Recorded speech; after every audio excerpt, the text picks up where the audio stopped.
Hi all, welcome back to our channel. ఈ place ఏంటో guest చేయగలరా? యునెస్కో వరల్డ్ హెరిటేజ్ సైట్స్లో ఈ ప్లేస్ కూడా ఒకటి. అదే మహాబలిపురం. చెన్నై నుంచి స్టార్ట్ అయితే అప్రాక్సిమేట్లీ 2 hours పడుతుంది. 2 buses చేంజ్ అవుతే పబ్లిక్ ట్రాన్స్పోర్ట్ మీకు 100 రూపీస్లోని అయిపోతుంది. మామల్లపురం రీచ్ అయిపోతారు. మామల్లపురం బస్ స్టాండ్ నుంచి 1 kilometer డిస్టెన్స్లో ఈ షోర్ టెంపుల్ అన్నది ఉంది. సో మీరు నడిచి వెళ్ళొచ్చు, లేదంటే అక్కడ నియర్ బై ట్రాన్స్పోర్ట్ ఏదైనా ఉంటే తీసుకోవచ్చు. ఎప్పుడైనా వెకేషన్ మీరు ప్లాన్ చేసుకుంటున్నారు కాబట్టి తిరిగే పని చాలా ఉంటుంది. సో ఫస్ట్ థింగ్ గుర్తుపెట్టుకోవాల్సింది కంఫర్ట్ ఫుట్వేర్. చూడండి ప్లేస్ ఎంత వాస్ట్ ఉందో, ఎంత పెద్దగా ఉందో. So comfortable footwear mandatory.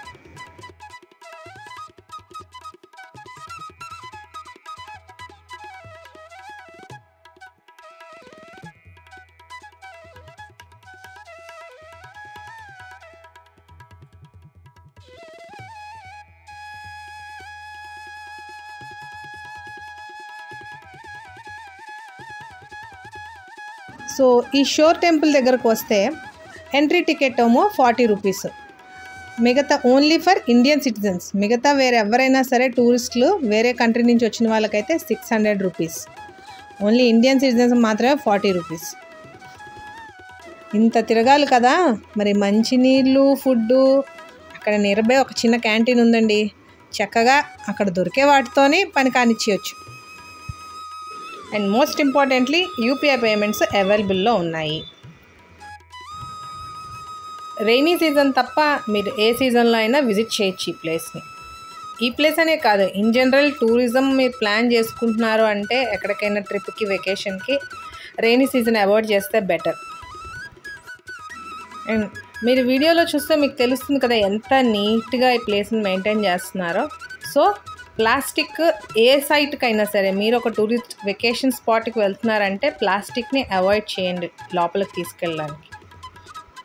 అప్పుడే కదా ఆ ప్లేస్ని మనం బాగా ప్రిజర్వ్ చేయగలం నెక్స్ట్ జనరేషన్స్కి. ఎన్నో ప్లేసెస్కి వెళ్తూ ఉంటాము, బట్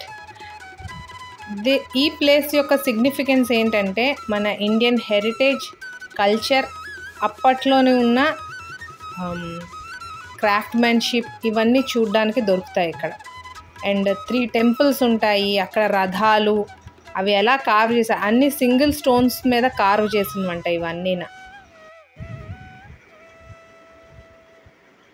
అండ్ ఆ గుళ్ళలో ఏం విగ్రహాలు ఉన్నాయి అంటే విష్ణుమూర్తివి, శివుడివి, ఇలా రకరకాల దేవతలు ఉన్నాయి. కాకపోతే అప్పుడు వచ్చిన వరదల్లోని క్లైమాటిక్ కండిషన్స్ వల్ల కొన్ని పోయాయి.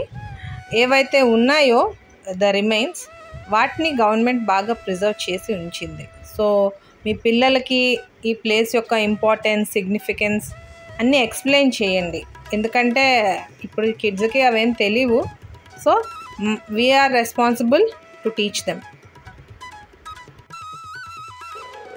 ఈ నగరం 7th and 8th century common era నాటి అద్భుతమైన rock cut temples. And Pallava kings ఎవరైతే ఉన్నారో వాళ్ళు ఈ ప్లేస్ని ఇంకా ఇంప్రూవ్ చేశారు వాళ్ళ స్టైల్లో. అది ఆర్టిస్టిక్గా అవనివ్వండి, లేదా కార్వింగ్స్ ద్వారా అవనివ్వండి, వాళ్ళ స్టైల్లో ఈ ప్లేస్ని ఇంకా ఇంప్రూవ్ చేశారంట. మన ఇండియన్ కల్చర్కి శ్రీ మహావిష్ణువు మరియు శివుడు బిగ్గెస్ట్ పిల్లర్స్.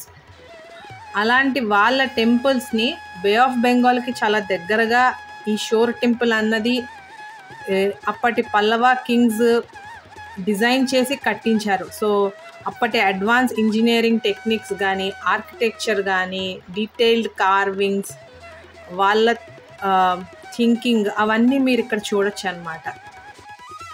కాకుండా ఈ 2 temples కాకుండా పంచరథ అని కూడా ఉంది. అన్ని యూట్యూబ్లో చూడడం కన్నా డైరెక్ట్గా వెళ్ళి చూస్తే అదొక డిఫరెంట్ ఎక్స్పీరియన్స్. సో పంచరథ ఒక్కొక్క చారియట్ సింగిల్ పీస్ గ్రనైట్ మీద చెక్కబడినవంట.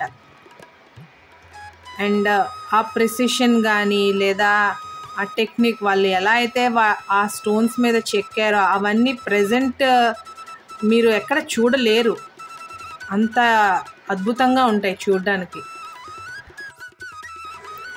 ఇదంతా హిస్టరీ. మనం ఏదైతే ఇప్పుడు చూస్తున్నామో ఇవంతా హిస్టరీ. కానీ ప్రతి సంవత్సరం మహాబలిపురంలో యాన్యువల్ మహాబలిపురం డాన్స్ ఫెస్టివల్ జరుగుతుంది తెలుసా. ఈ టెంపుల్స్ బ్యాక్డ్రాప్గా ఉండి and classical dancers like Bharatanatyam, Odissi, different artist వచ్చి ఇక్కడ పర్ఫామ్ చేస్తారంట. మీలో ఎంతమందికి ఈ విషయం తెలుసు? నాకైతే తెలీదు. సో ఇప్పుడు జనరేషన్ డిజిటల్ ఇండియాని చూశారు, కానీ యానలాగ్ ఇండియా అయితే ఇది యానలాగ్ ఇండియా. ఇలాంటి ప్లేసెస్కి వెళ్తే మన ఇండియా ఏంటి అన్నది ఇంకా బాగా తెలుస్తుంది.